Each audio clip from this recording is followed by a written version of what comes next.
कोसली डठेड़ा स्थित एक निजी समारोह स्थल में एक सम्मान समारोह में भाग लेने पहुंचे प्रदेश के शिक्षा मंत्री ने नई शिक्षा नीति को लागू करने बारे एवं प्राइवेट स्कूलों के फीस अंकुश एवं सरकारी पुस्तकें न लगाने बारे में पत्रकार वार्ता में क्या कहा। आइए सुनते हैं प्रदेश के शिक्षा मंत्री को। आप देख रहे हैं अनोखा हरियाणा न्यूज़, सामाजिक सरोकारों का सच्चा आईना।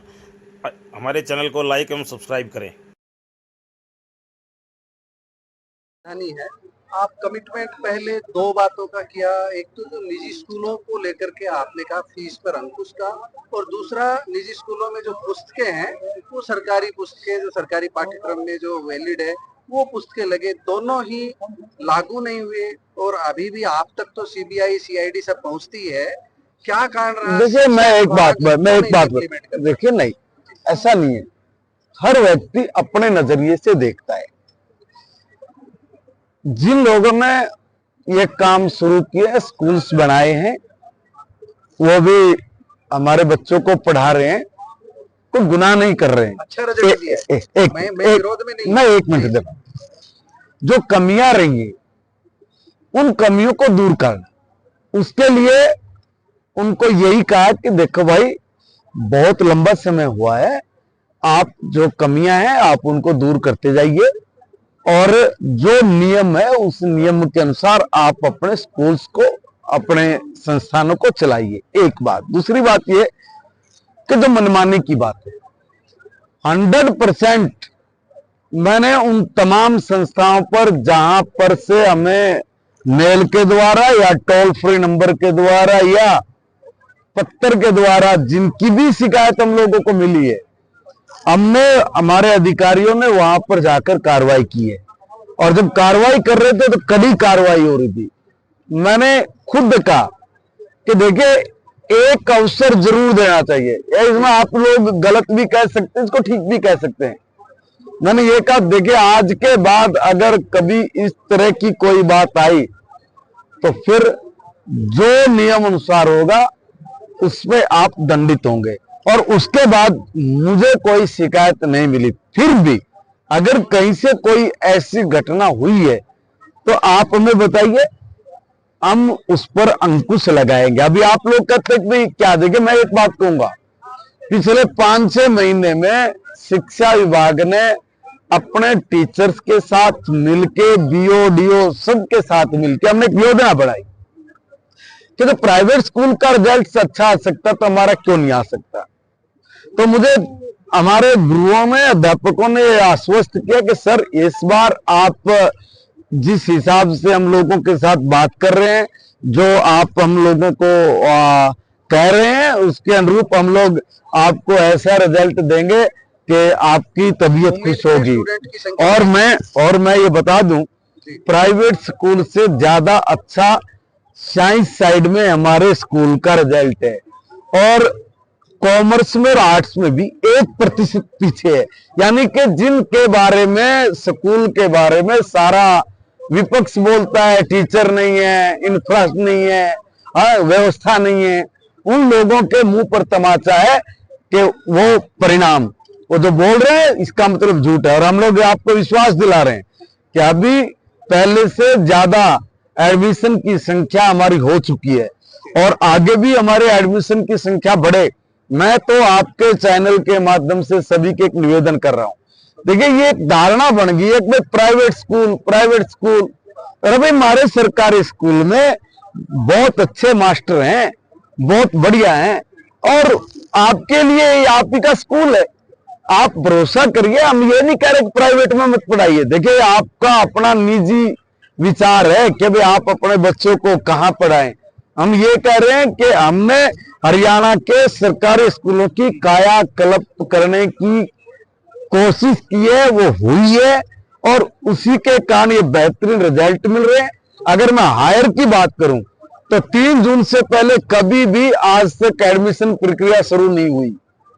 हमने 18 तारीख को रिजल्ट आया, 19 तारीख को आदेश दिया और 19 तारीख को ही पोर्टल मैंने ऑन किया। ऑन करते ही पहले दिन ही 4200 एप्लीकेशन आई। आप कल्पना करिए कि मैं 12 बजे लॉन्च करता और शाम को 5 बजे तक 4200 बच्चे उसमें अप्लाई कर देते हैं। इस बार मैंने कहा कोई सर्वर डाउन नहीं होगा, अब तक कोई सर्वर डाउन नहीं, अंत तक कोई सर्वर डाउन नहीं होगा। सरकारी कॉलेज की सब सीट भरे, और इतना ही नहीं है, हमने इंटर्नशिप के लिए भी 3 दिन पहले फरीदाबाद में उद्योगपतियों को भी बुलाया, वाइस चांसलर को बुलाया, और ये तय किया कि इंटर्नशिप लागू करिए और 100% प्लेसमेंट कैसे हो हमारे संस्थानों से, इस पर बहुत बड़ा चिंतन हुआ है।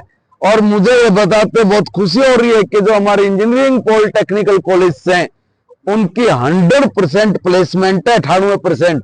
और ये महाराष्ट्र के बॉम्बे के 1-2 कॉलेज को छोड़ दें तो हिंदुस्तान में पहले नंबर पर है। ये तो अचीवमेंट हो रही है, ये ऐसे नहीं हो रही है, इसके पीछे बड़े कारण हैं। हमारे टीचर्स की मेहनत, उनकी ताकत याद दिलानी थी। हमारे टीचर्स हमारे हनुमान हैं और वो श्री राम का ईश्वरीय कार्य कर रहे हैं, और मैं पूरा विश्वास दिलाता हूँ। लेकर के क्वेश्चन, न्यू एजुकेशन पॉलिसी कहाँ तक लागू कर पाएगी? देखिए, मैं एक निवेदन और कर रहा हूँ। हरियाणा देश का पहला राज्य है जिसने 100% एनईपी को लागू कर दिया। अब एनईपी यहाँ लागू हो चुकी है, 100% एनईपी लागू हो चुकी है इस बार से। हमने पहले कहा था, आदरणीय मनोहर लाल जी ने पिछली बार 2020 शिक्षा नीति पर यह कहा था कि 2025, एक मिनट रुकिए भाई, 2025 तक हम लोग नई राष्ट्रीय शिक्षा नीति को लागू करेंगे।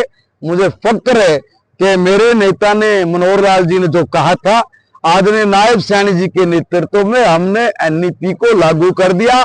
हरियाणा पहला राज्य बनकर, इतना ही नहीं है, आईटेप जो डाइट थे, और डाइट में जो हमारे टीचर्स को जो ट्रेनिंग दी जाती है, जो नए टीचर आते हैं, जो पुराने, उनको भी हर साल जो शिक्षा में परिवर्तन होते हैं उसको सिखाने के लिए जो डाइट से हमारे संस्थान है, अब वो एनईपी के बाद उसमें कुछ बदलाव हुए, वो आईटेप बन गए। आईटेप में अप्लाई करना, देश का पहला राज्य बन गया हरियाणा जिसने ठीक समय पे अप्लाई किया, और भारत का कोई राज्य अभी उसकी अप्लाई करने की प्रोसेस को भी नहीं अपना पाया है, और हमने अप्लाई कर दिया। यानी यहां भी हरियाणा पहले नंबर पर है, और देश भर में भारत का जो राष्ट्रीय शिक्षा जो केंद्र है वो हरियाणा को देख के बता रहा है कि देखो हरियाणा ने भी इसको लागू कर दिया, ऐसे करिए। ठीक है, हरियाणा शिक्षा के क्षेत्र में आदरणीय नायब सैनी जी के नेतृत्व में बहुत तेज गति से और नियम अनुसार आगे बढ़ रहा है। मंत्री जी, सरकारी कर्मचारियों की बात करें, प्राइवेट स्कूलों की बच्चे बढ़ते जा रहे हैं, लेकिन निजी स्कूलों में घटते जा रहे, सरकारी कर्मचारी के बच्चे प्राइवेट स्कूलों में जा रहे हैं। देखिए, मैं एक बात कहूंगा, ये हर व्यक्ति इस तरह के कई बार सवाल करता है, कोई आज ही आते ही मैं सब कुछ करूंगा वो नहीं। देखिए, शिक्षा कहाँ लेनी है, कहाँ देनी है, ये बच्चे का अधिकार है, माँ बाप का भी अधिकार है। वही तो मैंने कहा है कि ये जो धारणा है कि मैं प्राइवेट स्कूल में अच्छी पढ़ाई है, सरकारी स्कूल में नहीं है, तो इसका रिजल्ट तो आ ही गया कि भाई कहां पर पढ़ाई अच्छी है कि नहीं है। अरे भाई, हमारा स्कूल वो सुरक्षा की दृष्टि से सबसे सेफ है, क्योंकि सरकारी स्कूल के प्रति गांव के हर व्यक्ति का मोह है कि मेरे गांव का स्कूल है, इसमें मेरे गांव के बच्चे पढ़ते हैं। इसलिए सुरक्षा की दृष्टि से सरकारी स्कूल और उसका जो अंदर का वातावरण है, ग्राउंड्स की बात करिए, हरियाली की बात करिए, रूम्स की बात करिए, हाईटेक क्लासरूम की बात करिए, आप टीचर्स की बात करिए, हर जगह अव्वल है। और अब परिवर्तन हो रहा है, और पहले से 70,000 से भी ज्यादा एडमिशन अब तक हो चुके हैं। ये मेरे पास अभी एक जानकारी आई है, और इस पे मैंने कहा है कि ये क्या था, कैसे हुआ, इसका मैं संज्ञान, अभी मैं ये कहूं कि मैंने ले लिया या क्या नहीं, अभी जानकारी में आया है, इस पर संज्ञान ले